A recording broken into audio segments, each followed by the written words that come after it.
الذين يأكلون الربا لا يقومون إلا كما يقوم الذي يتخبطه الشيطان من المس ذلك بأنهم قالوا إنما البيع مثل الربا وأحل الله البيع وحرم الربا فمن جاءه موعظة من ربه فانتهى فله ما سلف وأمره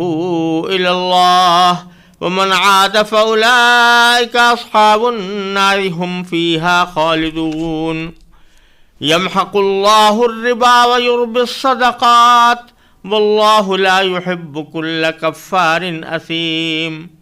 إن الذين آمنوا وعملوا الصالحات وأقاموا الصلاة وآتوا الزكاة لهم أجرهم عند ربهم ولا خوف عليهم ولا هم يحزنون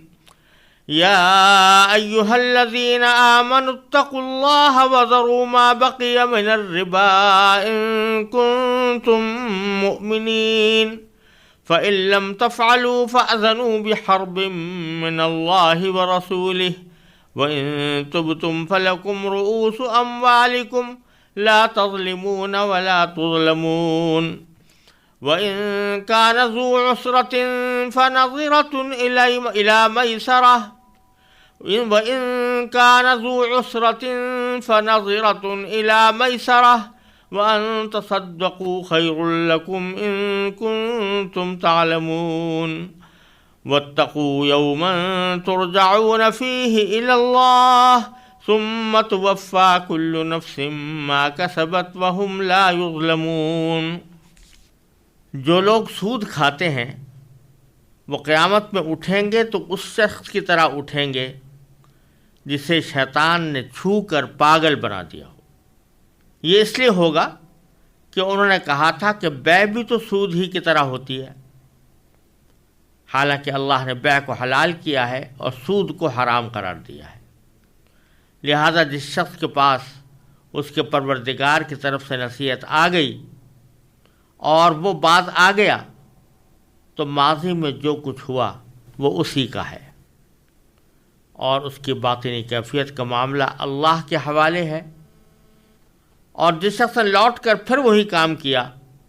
تو ایسے لوگ دوزخی ہیں، وہ ہمیشہ اسی میں رہیں گے۔ اللہ سود کو مٹاتا ہے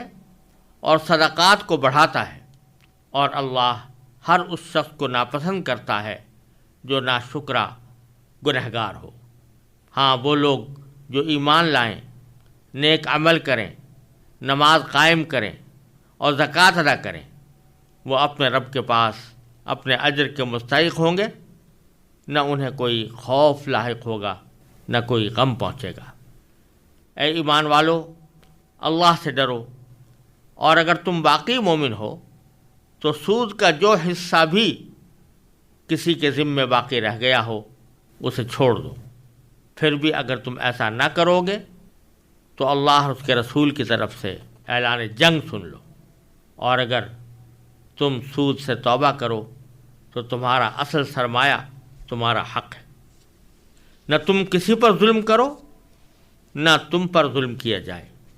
اور اگر کوئی تنگ دست ہو تو اس کا ہاتھ کھلنے تک مہلت دینی ہے، اور صدقہ ہی کر دو تو یہ تمہارے حق میں کہیں زیادہ بہتر ہے، بشرطے کہ تم کو سمجھ ہو۔ اور ڈرو اس دن سے جب تم سب اللہ کے پاس لوٹ کر جاؤ گے، پھر ہر شخص کو جو کچھ اس نے کمایا ہے پورا پورا دیا جائے گا، اور ان پر کوئی ظلم نہیں ہوگا۔ ان آیات کریمہ میں اللہ تبارک و تعالیٰ نے سود کی حرمت اور اس کے خرابیوں کا بیان فرمایا ہے۔ اس سے پہلے ایک طویل سلسلہ اللہ تعالیٰ کے راستے میں مال خرچ کرنے اور صدقہ کرنے کی فضیلت اور ان کے احکام سے متعلق تھا۔ اب یہ اس کی بالکل ضد کا ذکر ہے، کیونکہ صدقے میں اور اللہ تعالیٰ کے راستے میں مال خرچ کرنے میں انسان اپنے پاس سے کسی معاوضے کے بغیر پیسے کسی کو دیتا ہے، جو انسان کی فیاضی اور سخاوت کا ایک مظہر ہوتا ہے۔ اور سود میں وہ بغیر کسی معاوضے کے پیسے وصول کرتا ہے، اور وہ اس کے بخل اور کنجوسی کا مظہر ہوتا ہے۔ تو اللہ تبارک و تعالیٰ نے جہاں صدقات کا تفصیل سے ذکر فرمایا تو اس کے بعد پھر اس کی ضد یعنی سود خوری کا خاص طور پر ذکر کیا، اور اللہ تبارک و تعالیٰ نے سب سے پہلے وہ انجام بتایا جو سود خوار کا دنیا و آخرت میں ہوتا ہے۔ تو اللہ تبارک و تعالیٰ نے فرمایا کہ وہ لوگ جو سود کھاتے ہیں وہ قیامت میں کس طرح اٹھیں گے۔ چنانچہ فرمایا کہ الذین یأکلون الربا، وہ لوگ جو کہ سود کھاتے ہیں، لا یقومون الا کما یقوم الذی یتخبطہ الشیطان من المس، تو وہ اٹھیں گے تو اس شخص کی طرح اٹھیں گے جسے شیطان نے چھو کر پاگل بنا دیا۔ یہ انجام جو اللہ تعالی نے بتایا سود خور کا کہ وہ آخرت میں جب اٹھے گا تو اس طرح اٹھے گا جیسے کہ کسی کے اوپر کوئی شیطان یا جن مسلط ہو گیا ہو اور اس کی وجہ سے وہ اپنے ہوش و آواز کھو بیٹھا ہو اور چیختا چلاتا پھرتا ہو۔ یہ خاص طور پر اللہ تعالیٰ نے یہ مثال دی ہے کہ سود خور کو اس طرح اٹھایا جائے گا۔ یہ در حقیقت اس خاص انجام کی وجہ بظاہر یہ معلوم ہوتی ہے کہ دنیا میں جب سود خور لوگوں سے سود لے لے کر اپنی آمدنی میں اضافہ کرتا تھا تو اس میں اس کو غریب لوگوں کی غربت کی کوئی پرواہ نہیں ہوتی تھی، اور اس کے سامنے اگر لوگ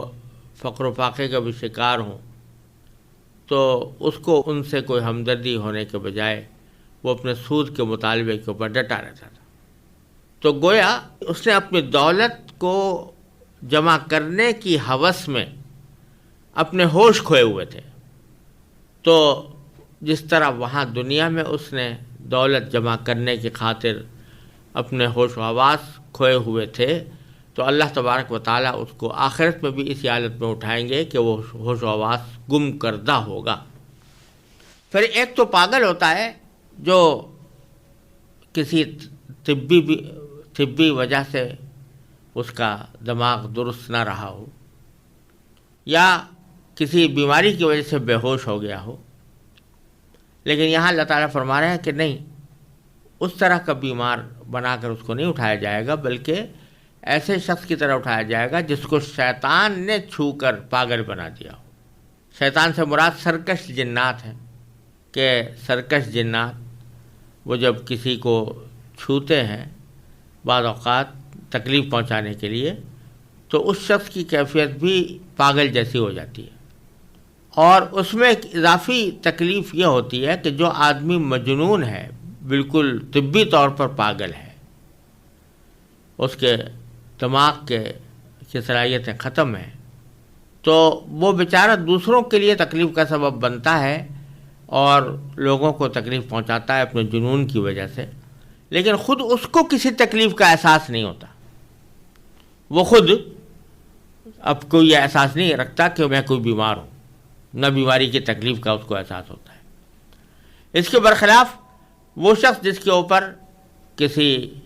جن یا شیطان کا حملہ ہو گیا ہو تو وہ اپنے ہوش و حواس بھی کھو بیٹھتا ہے، ساتھ ساتھ اس بات کی تکلیف بھی محسوس کرتا ہے کہ وہ اپنے معمول کی زندگی میں نہیں ہے۔ تو اللہ بچائے، وہاں پر سود خوروں کو آخرت میں اٹھانے کے لیے اللہ تعالیٰ نے جو مثال دی ہے کہ وہ ایسی ہوگی جیسے کہ کسی کو جن نے چھو کر اور اس کو پاگل بنا دیا ہو۔ پھر اللہ تعالیٰ فرماتے ہیں کہ یہ جو ہم ان کا یہ انجام کریں گے تو اس کی کیا وجہ ہوگی؟ فرمایا ذالک بانہم قالوا انما البیع مثل الربا،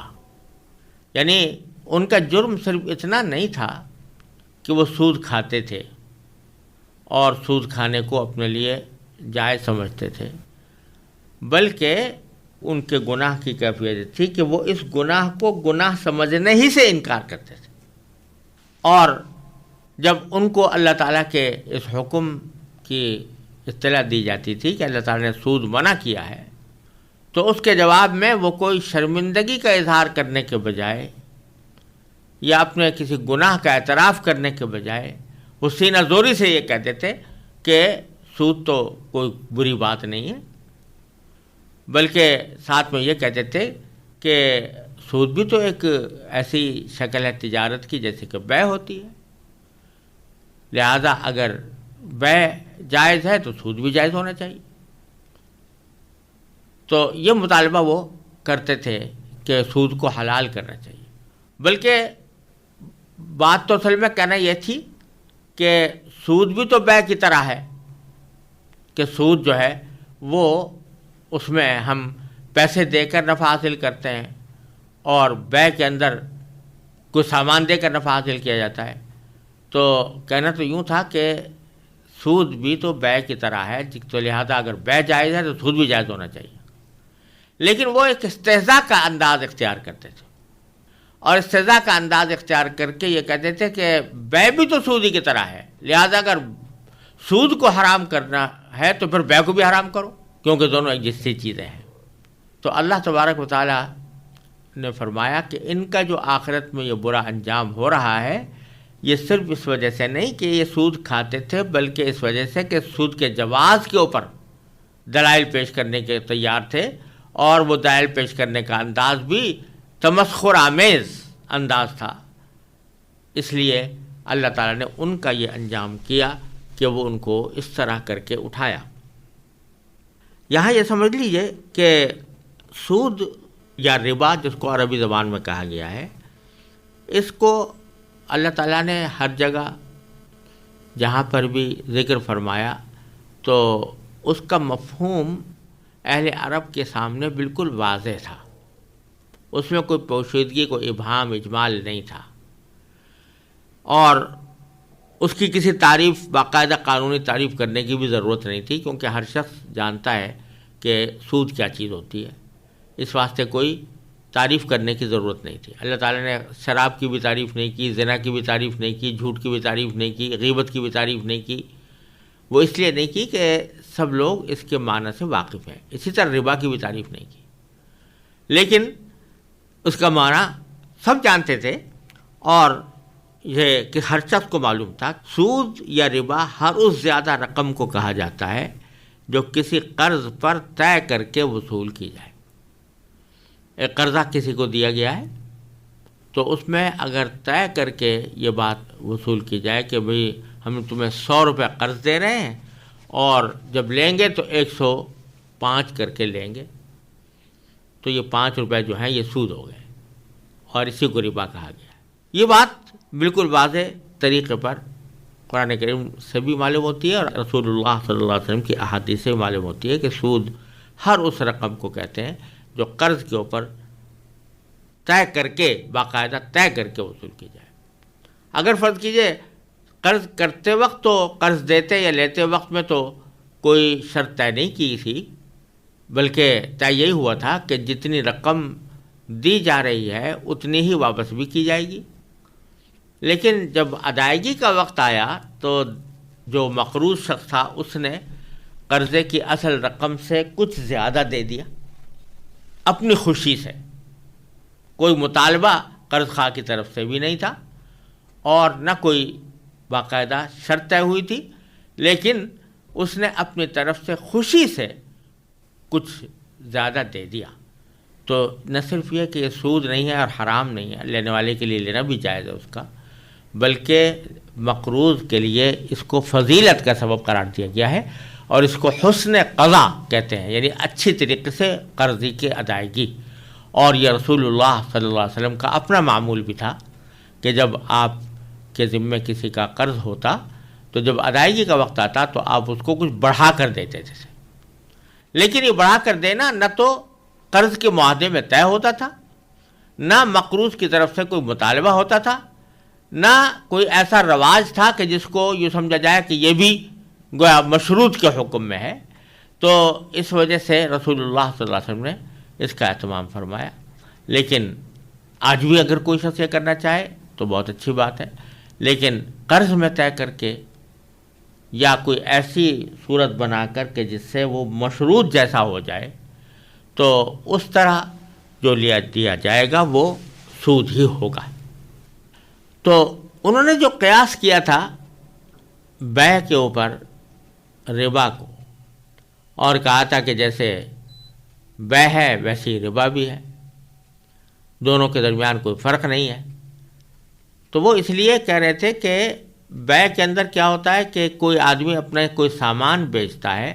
جتنی لاگت پر اس نے لیا تھا اس سے کچھ نفع اپنے اوپر رکھ کر پھر بیچتا ہے، بلکہ اس میں یہ بھی ہوتا ہے، اور یہ رسول کریم صلی اللہ علیہ وسلم کے عہد مبارک میں بھی ہوتا تھا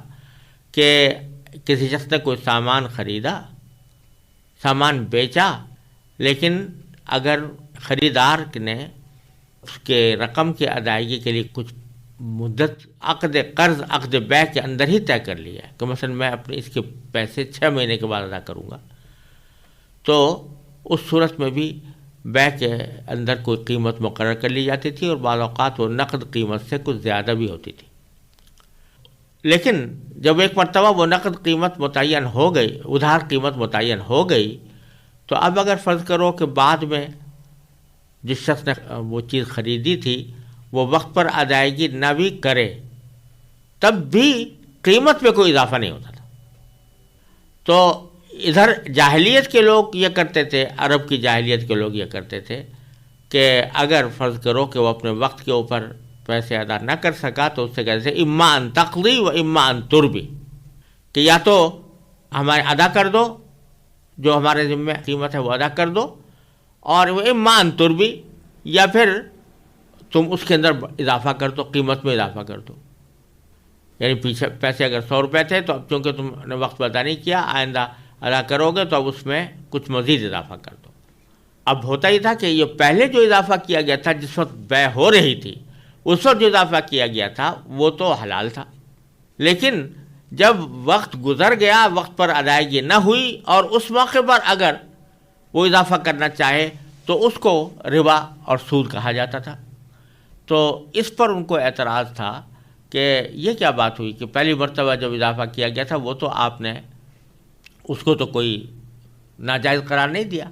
لیکن دوسری مرتبہ جب اضافہ کیا گیا اور اس کے اندر زیادتی کی گئی تو اس کو آپ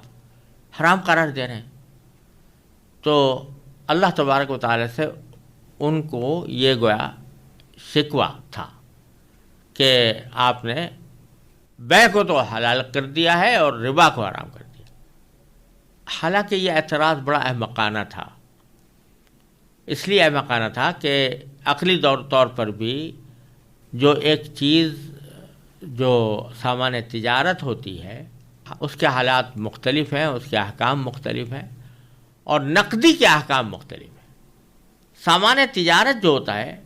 کوئی بھی چیز دنیا کی ہو، وہ اپنے ذاتی طور پر اس کے اندر کوئی فائدہ ہوتا ہے، کپڑا ہے، کھانے کی چیز ہے، فرنیچر ہے، گاڑی ہے، جو چیزیں بھی ہیں ان کی اپنی ذاتی اس کے اندر ایک منفعت ہوتی ہے، ذاتی فائدہ ہوتا ہے۔ تو اگر آدمی اس کے اوپر لاگت پر کہیں سے لی اور اس کے اوپر نفع لے کر بیچا تو اس میں کوئی خرابی نہیں، لیکن نقدی جو ہے، نقدی کو اللہ تبارک و تعالیٰ نے سامان تجارت نہیں بنایا۔ نقدی صرف اس کام کے لیے پیدا ہوئی ہے کہ اس کو تبادلے کا ایک ذریعہ پیدا ہو، اور پہلے زمانے میں مثلا جو بارٹر سسٹم ہوتا تھا، یعنی ایک جنس کے بدلے دوسری جنس خرید لی جاتی تھی، کپڑا دے کر گندم لے لیا مثلا، لیکن اس میں قیمت کا تعین کرنا مشکل ہوتا تھا کہ کتنے کپڑے کے مقابلے میں کتنی گندم دی جائے، اس کا پیمانہ مقرر کرنا دشوار ہوتا تھا۔ اور پھر ضروری نہیں کہ جس شخص کو کپڑے کی ضرورت ہے اس کے پاس گندم موجود ہو، جس کو گندم کی ضرورت ہے اس کے پاس کپڑا موجود ہو۔ اس لیے ضرورت تھی کہ ایسی چیز پیدا کی جائے کہ جو تبادلے کا ذریعہ ہو، وہ اپنے ذات میں کوئی منفعت نہیں رکھتی۔ چنانچہ جو نقدی ہوتی ہے اس کو اگر کوئی کھا کر اپنے بھوک مٹانا چاہے بھوک نہیں مٹا سکتا، پی کر پیاس مٹانا چاہے پیاس نہیں مٹا سکتا، اس کو اپنے لباس کے طور پر استعمال نہیں کر سکتا۔ ہاں، اس کو دے کر کوئی چیز ایسی حاصل کی جا سکتی ہے جس سے نفع ہو۔ تو اس واسطے ان کا یہ اعتراض بالکل لغو تھا کہ بیع اور ربا دونوں ایک جیسے ہیں، کیونکہ بیع ہوتی ہے سامان تجارت کی اور سود ہوتا ہے نقدی میں، اور نقدی ایسی چیز نہیں کہ جو سامان تجارت بنائی جائے، وہ صرف آلہ تبادلہ ہے، لہٰذا دونوں میں زمین آسمان کا فرق ہو گیا۔ اللہ تبارک و تعالیٰ نے یہ فرق رکھا ہے دونوں چیزوں میں احکام کے اعتبار سے۔ تو نفع سامان تجارت پر آپ وصول کر سکتے ہیں، لیکن نقدی کے اوپر نفع لینا یہ کسی بھی صورت جائز نہیں ہے، نہ ہاتھ در ہاتھ معاملے میں، نہ ادھار کے معاملے میں۔ اور جو اشیاء ضرورت ہے یا جن کو سامان تجارت کہا جا رہا ہے، تو اس میں نفع لینا جائز ہے، نقد سودے کے اوپر بھی اور ادھار سودے پر بھی۔ اور نقدی کا تبادلہ جب نقدی سے ہو تو نہ نقد سودے کے پر کوئی اضافہ لینا جائز ہے، نہ ادھار سودے کے اوپر کوئی نفع لینا جائز ہے، کیونکہ دونوں کے احکام میں زمین و آسمان کا فرق ہے۔ یہ بہرحال ایک اچھی خاصی فلسفیانہ بحث ہے کہ جو سامان تجارت اور نقدی کے درمیان کیا فرق ہے اور دونوں کے احکام میں کیوں فرق ہونا چاہیے۔ میں نے اپنی متعدد تحریروں میں اس کو واضح کرنے کی کوشش کی ہے۔ جو حضرات اس بارے میں مزید تفصیل جاننا چاہیں تو میری کتاب جو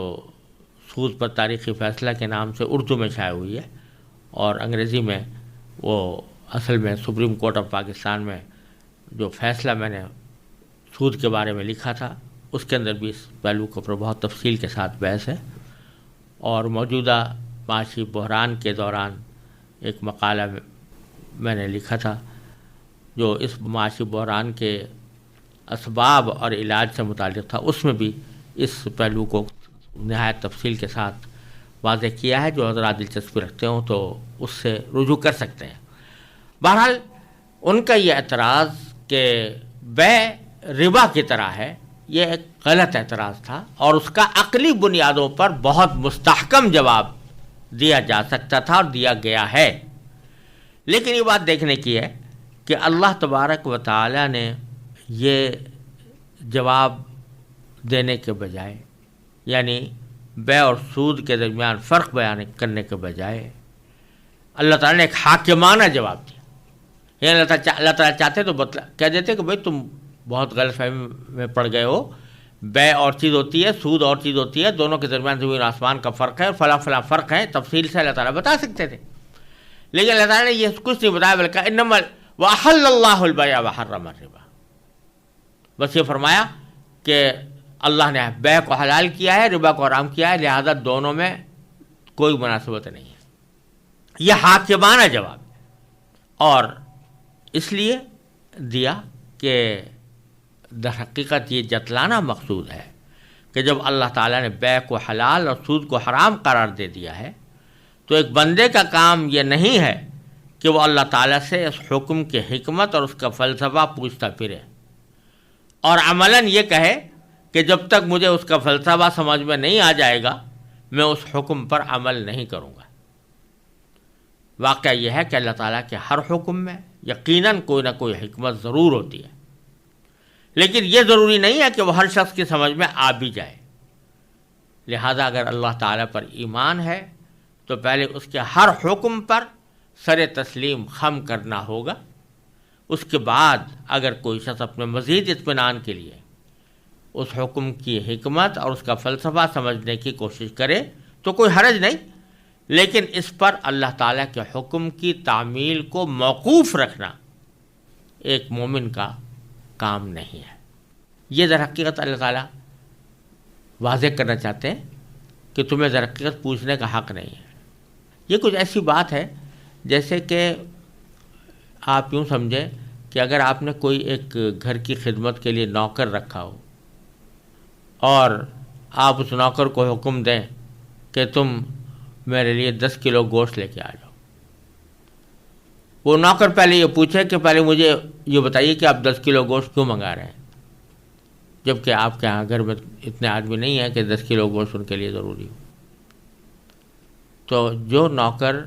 تعمیل حکم کے بجائے یہ سوال کرے کہ آپ نے یہ حکم کیوں دیا اور ہر چیز کی علم پوچھنے کی کوشش کرے، تو وہ نوکر اس لائق نہیں ہے کہ اس کو نوکر رکھا جائے۔ حالانکہ وہ نوکر بھی انسان ہے اور حکم دینے والا بھی انسان ہے، لیکن اللہ تبارک و تعالیٰ کے مقابلے میں سارے انسان اس کے بندے ہیں، غلام ہیں. غلام نوکر تو نہیں، غلام ہے. نوکر سے بھی بہت نیچے درجے کی چیز. غلام بھی نہیں، بندے ہیں، اللہ تعالیٰ کے بندے ہیں. اور دونوں میں کوئی مناسبت بھی نہیں. اللہ تعالیٰ کا علم غیر متناہی، بندے کا علم متناہی، سمجھ متناہی. تو یہاں اگر بندہ یہ کہے کہ جی میں اس وقت تک آپ کے حکم پر عمل نہیں کروں گا جب تک کہ مجھے اس کی حکمت معلوم نہ ہو، تو اس سے بڑی حماقت اور کیا ہوگی، اس سے بڑی بے عقلی کیا ہوگی. اس لیے اللہ تعالیٰ نے ان کو ان کے عقلی اعتراض کا عقلی جواب دینے کی بجائے حاکمانہ طور پر فرمایا احل اللہ البیع وحرم الربا. اللہ نے بے حلال کی ہے، ربا حرام کیا ہے. ماننا ہے تو مان لو، ورنہ تمہارا انجام خراب ہوگا. یہ اللہ تبارک و تعالیٰ نے فرما کر یہ بتلا دیا. ایک تو یہ بات واضح کر دی کہ اللہ تعالیٰ کے حکم کے آگے کیوں کا سوال کرنا یہ بندے کا کام نہیں. دوسرے کہ جو لوگ اس قسم کا سوال کرتے ہیں اور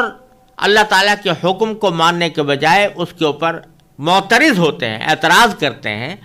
تو ان کا انجام آخرت میں یہ ہے کہ ان کو اس طرح اٹھایا جائے گا جیسے کہ کوئی ایسا شخص جس کو جن لپٹ گیا ہو یا شیطان لپٹ گیا ہو اور اس نے اس کو پاگل بنا دیا ہو. اللہ تعالیٰ ہر مسلمان اس انجام سے محفوظ رکھے. پھر اللہ تعالیٰ فرماتے ہیں فمن جاءہ موعظۃ من ربہ،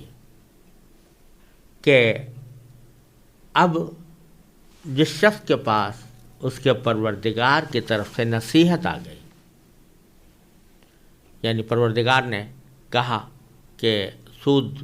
کا معاملہ چھوڑ دو، فانتہا، پھر وہ باز آ گیا، یعنی اس نے سود کے معاملات ترک کر دیے. فلہ ما سلف، تو ماضی میں جو کچھ ہوا وہ اسی کا ہے. یعنی مراد یہ ہے کہ جب تک سود کے حرام ہونے کا اعلان نہیں ہوا تھا، اس سے پہلے بہت سے لوگوں نے سودی معاملات کر رکھے تھے اور وہ سود کھا پی کے ختم بھی ہو چکا تھا. تو جب سود حرام ہوا تو کسی کے دل میں یہ خیال ہو سکتا تھا کہ وہ جو پچھلے سال سے ہم سود کھاتے چلے آ رہے ہیں وہ تو ہے ہی حرام، تھا ہی حرام، لہذا وہ سارا واپس کرنا ہوگا ہمیں. تو اللہ تعالیٰ فرما رہے ہیں کہ نہیں، جب اللہ تعالیٰ کی طرف سے نصیحت آئی اور اس کے بعد آدمی باز آ گیا تو پھر جو پچھلے زمانے میں اس سے معاملات کیے تھے، جو کھا پی کر ختم کر چکا ہے، تو وہ اس کا ہے، یعنی اس کے اوپر اس کا مواخذہ نہیں ہوگا، نہ اس کو واپس لوٹانے کی اس کے اوپر ذمہ داری عائد کی گئی ہے. ہاں، جس وقت کہ ربا کی حرمت کا اعلان ہوا اس وقت میں اگر کسی کے ذمے کوئی سود کی رقم باقی تھی اس کو چھوڑنا لازمی ہے، جیسا کہ آگے آنے والا ہے. لیکن جو واقعات معاملات پہلے پیش آ چکے ان کے بارے میں اللہ تعالیٰ نے فرمایا کہ یہ اس کے اوپر اس کا کوئی مواخذہ نہیں ہے اور وہ اس سے مطالبہ نہیں کیا جائے گا کہ وہ واپس کرے. فَلَهُ مَا سَلَفَ وَأَمْرُهُ إِلَى اللَّهِ، اور اس کا معاملہ اللہ کے حوالے ہے. یعنی یہ بات کہ جو سود کو اس نے فرض کرو چھوڑا ہے تو آیا اخلاص کے ساتھ اللہ تعالیٰ کی حکم کی تعمیل میں چھوڑا ہے، یا سود کو سمجھتا تو برحق ہے اور کسی دباؤ میں آ کر وقتی طور پر چھوڑ دیا، آئندہ اس کا ارادہ ہے کہ جب کبھی موقع ملے گا تو سود کا کاروبار کروں گا. تو ظاہر ہے کہ وہ اس شخص کا انجام مختلف ہوگا اس شخص سے جو اخلاص کے ساتھ سود چھوڑ رہا ہے. تو اس لیے اللہ تعالیٰ فرماتے ہیں کہ ظاہری دنیا کے اندر تو آدمی کے جو ظاہری اعمال ہوتے ہیں انہی کے مطابق فیصلہ کیا جاتا ہے، انہی کے مطابق عمل کیا جاتا ہے، انہی کے مطابق اس سے سلوک کیا جاتا ہے. لیکن جو اس کی باطنی کیفیت ہے وہ تو اللہ تعالیٰ ہی بہتر جانتے ہیں، اس لیے وہ معاملہ اللہ کے حوالے ہے. وَأَمْرُهُ إِلَى اللَّهِ، ہمارے سامنے اگر کوئی شخص سود سے باز آ گیا تو ہم یہ سمجھیں گے کہ اس نے سود چھوڑ دیا. ہم اس کو بلا وجہ بدگمانی نہیں کریں گے کہ یہ اس نے محض دباؤ میں آ کر چھوڑا ہے اور یہ اس کو برا نہیں سمجھتا اور آئندہ بھی کرے گا. لیکن اللہ تعالیٰ کو جانتے ہیں، لہذا اس کا معاملہ اللہ کے ساتھ، یہ مطلب ہے وَأَمْرُهُ إِلَى اللَّهِ، اور اس کا معاملہ اللہ تعالیٰ کے ساتھ ہے، اللہ تعالیٰ کی طرف ہے۔ وَمَنْ عَادَ، اور جس شخص نے لوٹ کر پھر وہی کام کیا، یعنی وہی سود لینا شروع کیا، تو ان کے بارے میں فرمایا کہ فَأُولَٰئِكَ أَصْحَابُ النَّارِ، تو ایسے لوگ دوزخ کے باسی ہیں، ہم فیہا خالدون، وہ اسی میں رہیں گے۔ یعنی مطلب یہ ہے کہ جن لوگوں نے حرمت سود کو تسلیم نہیں کیا اور وہی اعتراض کرتے رہے کہ بے اور سود میں کوئی فرق نہیں، اور وہ کافر ہونے کی وجہ سے ابدی عذاب کے مستحق ہوں گے، کیونکہ وہ انہوں نے مانا ہی نہیں، قرآن کے حکم کو نہیں مانا، رسول کریم صلی اللہ علیہ وسلم کے ارشاد کو نہیں مانا، تو وہ کافر ہیں، مسلمان ہے ہی نہیں۔ لہٰذا اللہ تعالیٰ نے فرمایا کہ وہ دوزخ کے باسی ہیں اور اس میں ہمیشہ رہیں گے۔